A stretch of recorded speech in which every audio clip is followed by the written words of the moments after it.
നടി ആക്രമിക്കപ്പെട്ട കേസിൽ വിധി പറഞ്ഞ ജഡ്ജ് ഹണി വർഗീസ് അധികാര പരിധി ലംഘിക്കുന്നുവെന്ന് സാംസ്കാരിക നായകർ.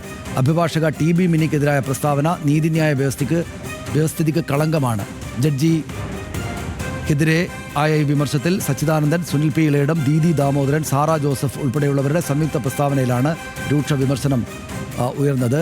ഷബിന വിവരങ്ങളുമായിട്ട് ചേരുന്നു. ഷബിന, സാധാരണഗതിയിൽ ഉണ്ടാകുന്ന ഒരു പരാമർശമായിരുന്നില്ല ജഡ്ജിയുടെ ഭാഗത്ത് നിന്ന് അഭിഭാഷകർക്കെതിരെ വന്നത്. അതുകൊണ്ട് തന്നെ ജഡ്ജിമാർക്കെതിരായിട്ടുള്ള പ്രസ്താവനകൾ അത്രയ്ക്ക് സാധാരണമായിരുന്നില്ല കേരളത്തിൽ. പക്ഷേ ഇപ്പോൾ പ്രധാനപ്പെട്ട സാംസ്കാരിക നായകർ സച്ചിദാനന്ദനും സാറ ജോസഫും അടക്കമുള്ള ആളുകൾ ഇങ്ങനൊരു പ്രസ്താവന പരസ്യമായിട്ട് പുറത്തിറക്കിയിരിക്കുന്നു. എന്താണ് അതിൽ പറയുന്നത്? ഇത് ഒരു സനീഷ് സൂചിപ്പിച്ചതുപോലെ തന്നെ ഒരു അസാധാരണമായ പ്രസ്താവന തന്നെയായിരുന്നു, അല്ലെങ്കിൽ പരാമർശം തന്നെയായിരുന്നു ഈ ജഡ്ജിൻ്റെ ഭാഗത്തു നിന്നുണ്ടായത്. കാരണം ഈ കേസിൻ്റെ വിധി പറഞ്ഞതിന് ശേഷം മറ്റൊരു കേസിൽ, അതായത് ഇതുമായി ബന്ധപ്പെട്ട ഒരു കോടതിയലക്ഷ്യ ഹർജി പരിഗണിക്കുന്ന വേളയിലാണ് ഇത്തരമൊരു പരാമർശം അഭിഭാഷകർക്കെതിരെ നടത്തുന്നത്. അത് മാധ്യമങ്ങളുടെ മുന്നിലായിരുന്നു ഈ രീതിയിലുള്ള പരാമർശം.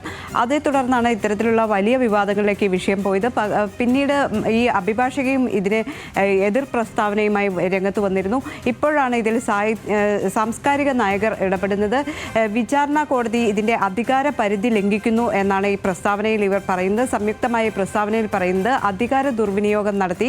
കാരണം ഏതെങ്കിലും ഇത്തരത്തിലൊരു കേസിൽ പ്രോസിക്യൂഷനെ സഹായിക്കുക എന്നൊരു ദൗത്യം മാത്രമാണ് ഈ അതിജീവിതയുടെ അഭിഭാഷകയ്ക്കുള്ളത്.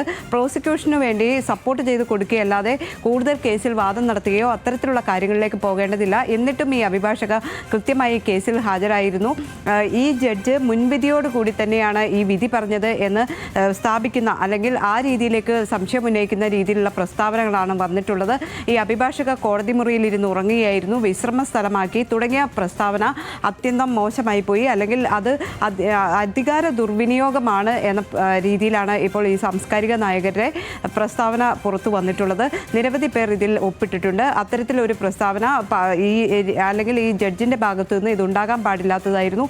മുൻവിധിയോടെയുള്ള ഒരു വിധി എന്ന രീതിയിലുള്ള പരാമർശം നിലനിൽക്കുകയാണ്, അല്ലെങ്കിൽ അത്തരം ഒരു വിവാദം നിലനിൽക്കുകയാണ്. ഈ രീതിയിൽ അഭിഭാഷകർക്കെതിരെയും ഇത്തരത്തിൽ ഒരു പ്രസ്താവന ജഡ്ജിൻ്റെ ഭാഗത്തു നിന്നുണ്ടായത് അത് ഖേദകരമാണ്, അധികാര ദുർവിനിയോഗമാണ് എന്നാണ് സാംസ്കാരിക നായകർ പറയുന്നത്. അസാധാരണമാണ്. അതുകൊണ്ട് തന്നെ ഇത്തരമൊരു പ്രസ്താവന. നന്ദി ഷബന. വിവരങ്ങൾക്ക് ഇതാണ് അതിലെ പ്രധാനപ്പെട്ട കാര്യം. പ്രോസിക്യൂഷനെ ആവശ്യമായ ഘട്ടത്തിൽ സഹായിക്കുക എന്നത് മാത്രമാണ് അതിജീവിതയുടെ അഭിഭാഷകയുടെ പരിമിതമായ ജോലി എന്നിരിക്കെ വിചാരണയിലുടനീളം കോടതിയിൽ ഹാജരായി ആ ജോലി പ്രോസിക്യൂഷനോ അതിജീവിതക്കോ പരാതിയില്ലാതെ നിർവഹിച്ച അഡ്വക്കേറ്റ് TB മിനിക്കെതിരെ തികച്ചും അവാസ്തവമായ ആരോപണമാണ് ജഡ്ജി ഹണി വർഗീസ് നടത്തിയത്. 10 ദിവസം മാത്രമാണ് അഡ്വക്കേറ്റ് മിനി കോടതിയിൽ ഹാജരായത് എന്നത് തികച്ചും തെറ്റായ പ്രസ്താവനയാണ് എന്നത് ആ വിചാരണ സസൂക്ഷ്മം വീക്ഷിച്ച പൊതുസമൂഹത്തിന് ബോധ്യമുള്ളതാണ്. അവർക്കെതിരെ വ്യക്തിഹത്യ നടന്നത് ജുഡീഷ്യറിയുടെ അന്തസ്സിന് നിരക്കുന്നതല്ല. മറ്റൊരു കേസിൻ്റെ ഹിയറിംഗ് സമയത്ത് മാധ്യമങ്ങളെ സാക്ഷി നിർത്തി ഒരു അഭിഭാഷകർക്കെതിരെ ഒരു ജില്ലാ ജഡ്ജി നടത്തിയ പ്രസ്താവനകൾ നീതിന്യായ വ്യവസ്ഥയ്ക്ക് തന്നെ കളങ്കമാണ് എന്നതും ഈ പറഞ്ഞിരിക്കുന്നു. അതിനകത്ത് പ്രധാനപ്പെട്ടൊരു കാര്യം പറയുന്നത് ജഡ്ജിക്ക് ഈ കേസിൽ മുൻവിധിയുണ്ട് എന്ന അതിജീവിതയുടെ സങ്കടം ശരിവെക്കുന്ന നടപടിയാണ് ബഹുമാനപ്പെട്ട ജഡ്ജിയുടെ ഭാഗത്തു നിന്നും ഇപ്പോൾ ഇങ്ങനെ ഉണ്ടായിരിക്കുന്നത് എന്ന് പറഞ്ഞുകൊണ്ടാണ് Ernakulam principal sessions judge honey Varghese അധികാര പരിധി ലംഘിക്കുന്നു എന്ന ഗൗരവതരമായിട്ടുള്ള പ്രസ്താവനയിൽ സാംസ്കാരിക നായകർ ഒപ്പിടുകയും അത് പുറപ്പെടുവിക്കുകയും ചെയ്തിരിക്കുന്നത്. നന്ദി ഷബന വിവരങ്ങൾക്ക്.